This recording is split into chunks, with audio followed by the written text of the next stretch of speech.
Hey Hunters, Halozu here for another scuffed look at Arcane Subclasses. This time we're only going over two, and this one, oh boy, we're gonna get, uh, oh boy, one of these is definitely very, very rough. But first we get to see Ancestral Sorcery for the Sorcerer. So this one is just weird. Like, I I will say preliminary thing. I think this needs a bit more like pizzazz, you know.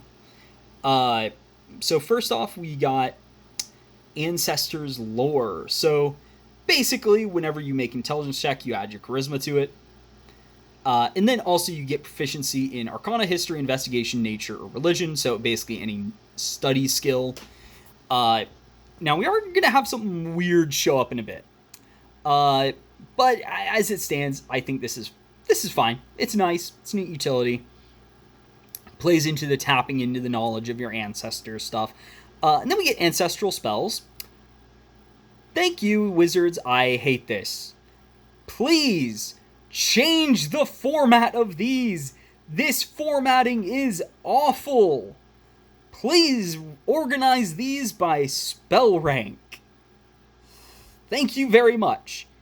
This is horrendous to look at. So we get 2 cantrips, 2 first rank spells, and 2 second rank spells, but it's all in one blob and they are not really organized. So, as in, like, they are literally not organized at all. Yeah, it's one of those moments of, I get why you like your alphabetical order. However, sometimes it is okay to not put things in alphabetical order when that makes infinitely more sense. Yes, I'm talking about you, Monster Manual.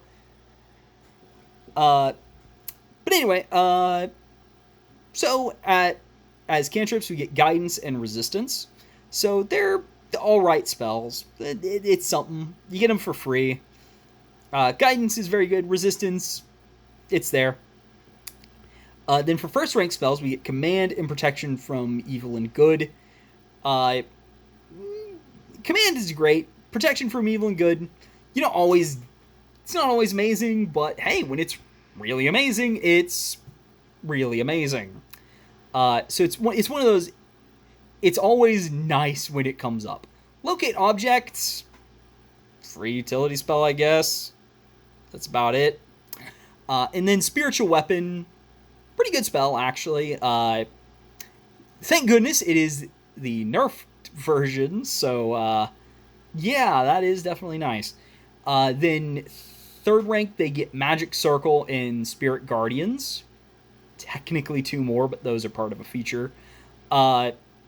Spirit Guardians is actually not great. Normally, it's an awesome spell. On a D6 spellcaster with no durability, oh boy, is that bad. Like, I thought Spirit Bard was kind of like, I wouldn't really cast this often, but at least they have hit points and armor. Sorcerer, not so much. And it's definitely one of those moments of they really need to drop the extra spells are only from the player's handbook rule, and also start expanding the spell list much, much more. Like, I'm surprised there's no extra spells in this, which actually is probably one of my biggest complaints besides the next subclass, and the previous one to some extent too, but the next subclass in particular is bad. But yeah, no new spells in this, which is weird. But then third rank, we get Divination and Locate Creature. 2 very niche utility spells. Great. Then you've got, but I mean, it's for utility, I guess. Then 9th rank, you get Legend Lore and Yolanda's Regal Presence, but at least Regal Presence is like, okay, well, it's centered on you, but it's a big area around you, so there's that at least. Then Visage of the Ancestor. So while innate sorcery's up, and they have a lot of stuff that cares about innate sorcery, yet 0 ways to get more uses, and this especially is where it gets rough. So normally innate sorcery is like, oh yeah, this is a combat buff. Visage of the Ancestor gives you bone advantage on influence checks while it's active, which means this is more of a, oh yeah, use this for utility to get advantage on your persuasion and stuff. Also, funny, it doesn't care about studying, even though the study action is what their skills and first feature actually care about. So, yeah, kind of weird. So my two suggestions is A, add more uses of innate sorcery, because this is basically, well, now I've got to use it, I want to use it for both combat and out of combat stuff, which is very resource intensive to do. So it would be nice if this added more uses of innate sorcery to make up for that effect of it. Excuse my coughing. So then, also, and my, like, B, also make this give you advantage on studying, on the study action, because it's just weird that it's like, oh yeah, here's stuff that cares about you using the study action, and then this cares about influence instead. Like, I get your Sorcerer, I get that, but it is kind of weird as it is. Like, it's one of those weird things of not what I expected, but okay. Then 6, they get Superior Spell Disruption. So, you get Counterspell and Dispel Magic as extra spells known. I refuse to say prepared, that sucks. So yeah, you get 2 more spells, which is great. And they're actually some good spells, too. So they're great to have in your back pocket. Then, while innate sorcery is active, you can cast each one without a spell slot once during that innate sorcery. So you get, and then you get each one once per day, actually. But it has to be during innate sorcery, which is kind of annoying, but you do get a bonus for it. So, Counterspell, they have disadvantage on the con save. Dispel Magic, you have advantage on the ability check to end the spell. So basically, you're more likely to have it succeed at stopping the spell and all that. Which is nice. Definitely great. Would be nice if it was any time you cast him while innate sorcery's up. But I would also have liked a more proactive feature. But it is what it is. So then 14th is Ancestral Majesty.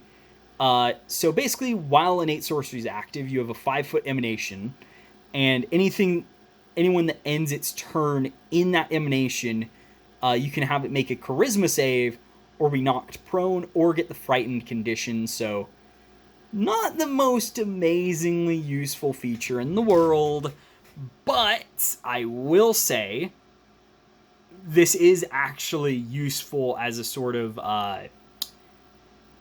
you get, like, it's kind of a, like, oh gosh, I'm getting assaulted and, you know, this guy is just up in my face trying to munch me. Okay, now you're frightened or knocked prone, and I can get out of there. Like, you can get out of there easier. So, yeah, is not a feature you'll use often, and it won't come up often, but when it does, it's good. Though, I will say, you could extend the range of it a bit. That wouldn't be too bad. But then we get Steady Spellcaster as well. So this is, once again, it's not the most useful thing. It's just, oh yeah, you don't, damage doesn't trigger concentration checks on sorcerer spells. It's nothing amazing, but oh boy is it useful when it comes up. And it doesn't require being in melee, so it's just helpful all around. Then we get Ancestor's Ward. So, basically, while innate sorcery is active, you have advantage on saving throws against spells, so you're now more likely, you're now more resistant to spells as well. And when you, once per innate sorcery, when you fail a saving throw against a spell, you can succeed instead. Now, one thing I will point out against this is in the new monster manual, there is a lot of stuff that they aren't spells. They like are thematically like the creature is using magic to throw fire at you, but it's not a spell. It's a normal attack that it doesn't count as one. So this can be a bit annoying with that, where it's like, well, it should be magic, but it's not. Also, it's more purely defensive. I do think they need a bit more, like, offensive stuff. But as it is, Ancestral's fine. I think they need a bit more, a few more things and a few tweaks here and there to make them more interesting rather than just a kind of pure utility one, but it is what it is. So now we go on to our second subclass, the Hexblade. Hello. So the first immediate problem is it is still Hexblade. Yeah. Just drop it already, wizards. This leads to so many problems. It shouldn't be Hexblade anymore. It should be free. Because, for one, it still doesn't get the Hex Warrior stuff back. Hex Warrior is gone. Leave it in the past. Let it go. Just, no. Give us a generic Shadowfell patron. Like, maybe Patron of the Raven Queen. You know, that other patron that they were showing when Hexblade showed up? You know, the one that died when Hexblade got to continue? Even though, at least in the forms they were in, neither should have been made.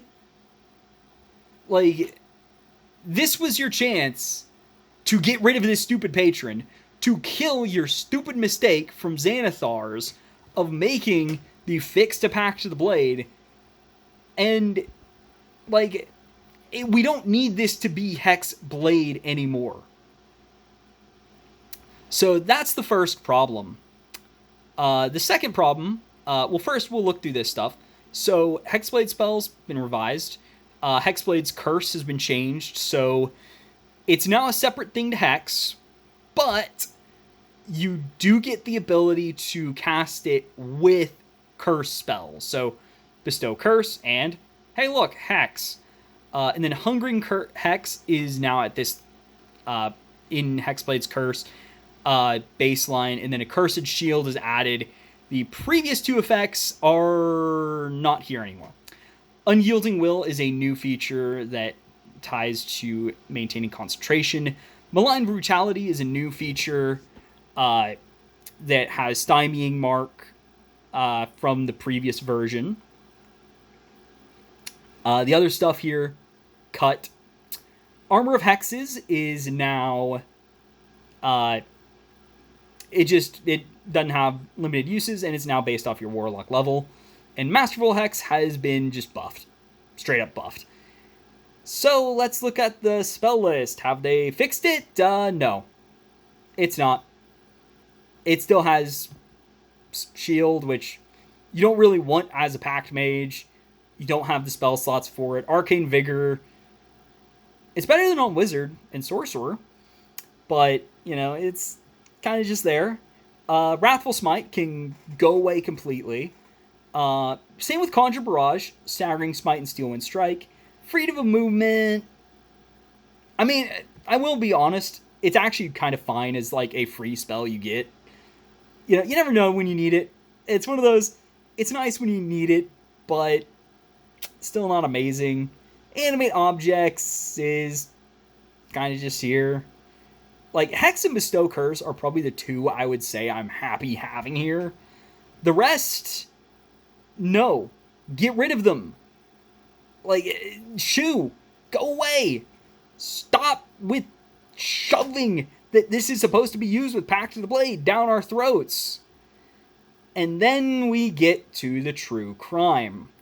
So, Hexblade's Curse, sure.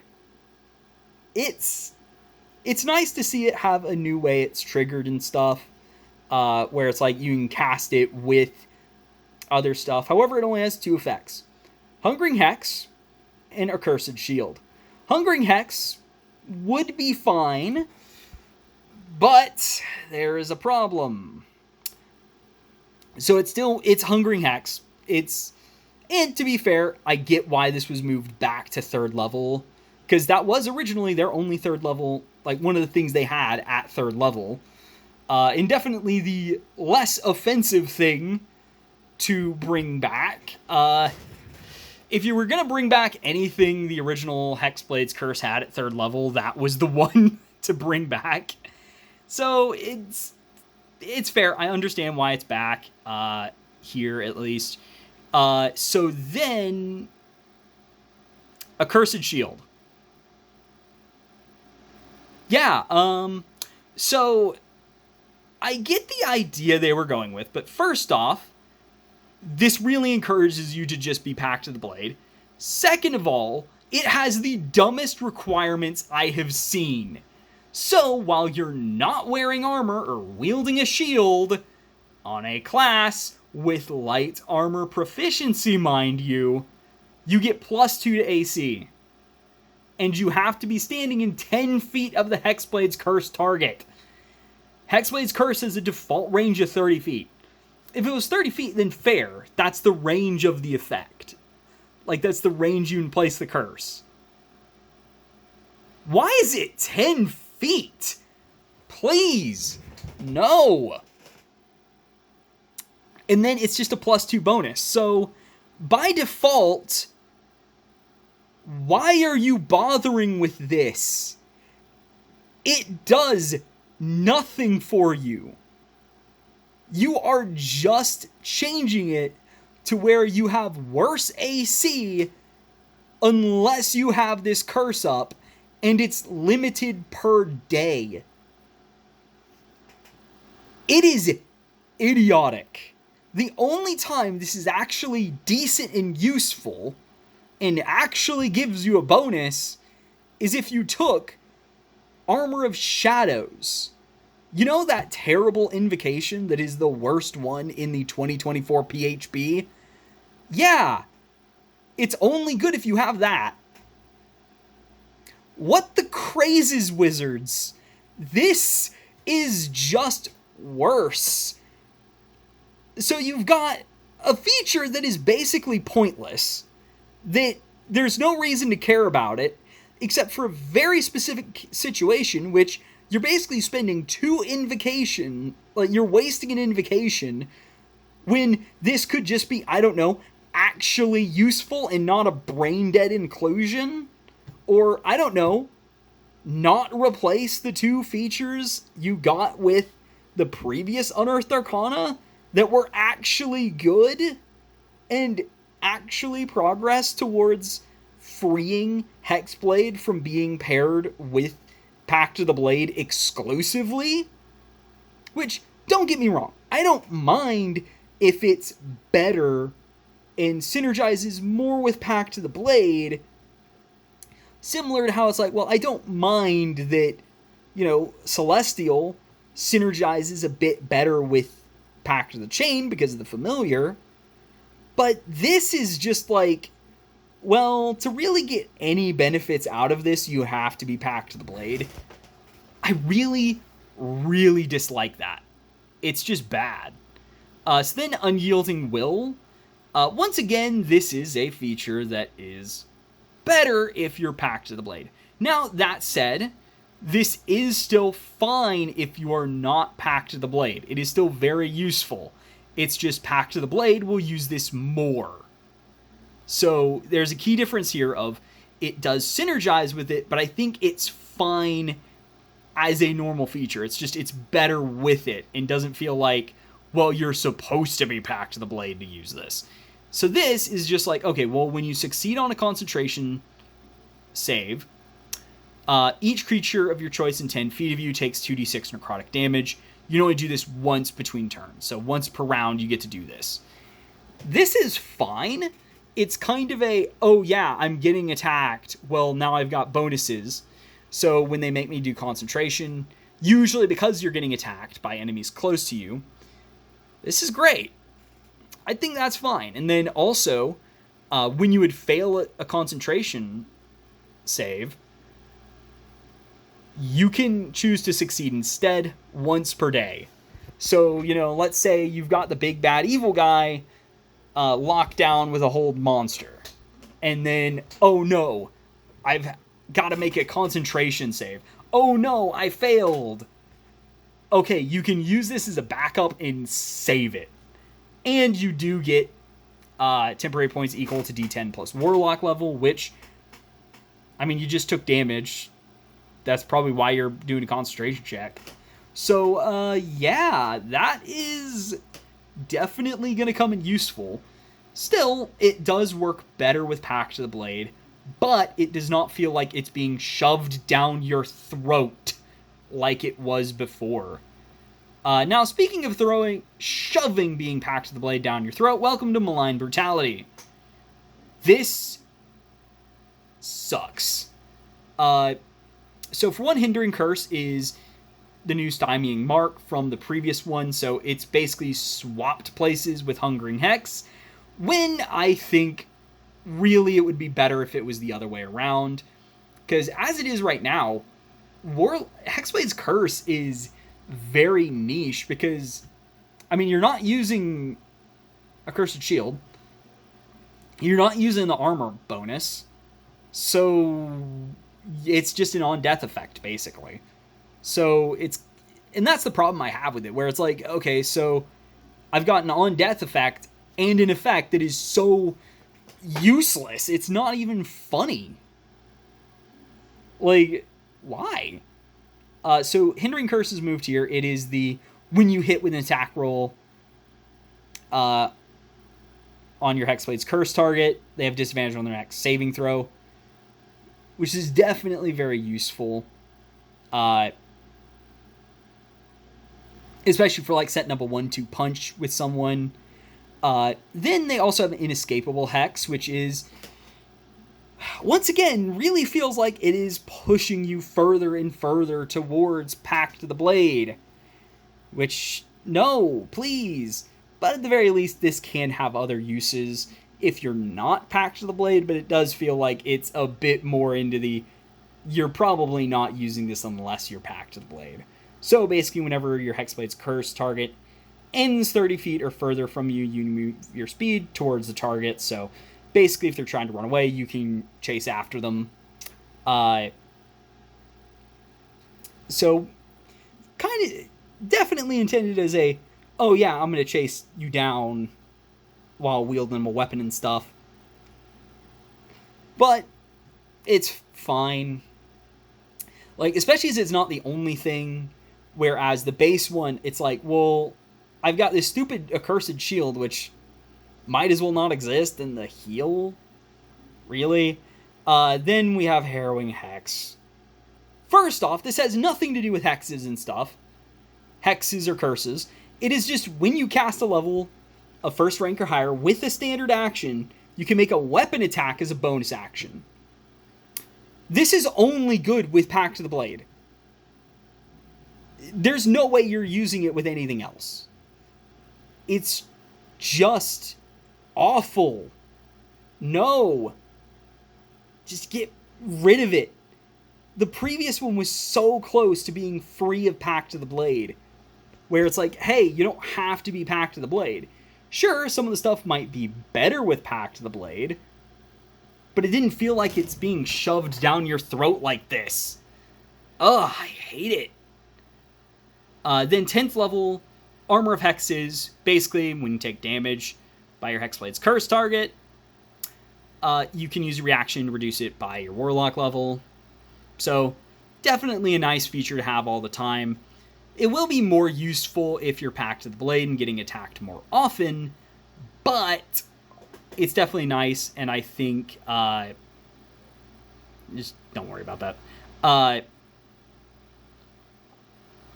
So it's nice. It's definitely useful. And it's one of those things of, it's better to have it and not need it than need it and not have it. So it's like, and when it comes up, it's very useful. So then 14th level, we got Masterful Curse. So a Cursed Critical is still over here, right where it belongs, perfect. Then they get Explosive Hex. So when you deal damage to your Hexblade's cursed target, you can cause that energy to explode and deal 3d6 necrotic, psychic, or radiant damage to each creature, to the target, and each creature in 30 feet of them, of your choice, automatically, and their speed is reduced by 10 feet. You can only do this once per long rest, or you can do it again with spell slots, but dang, is that awesome. I love it. Hex Restoration, basically when you finish a short rest, you use Magical Cunning, you get a Hexblade's Curse use back.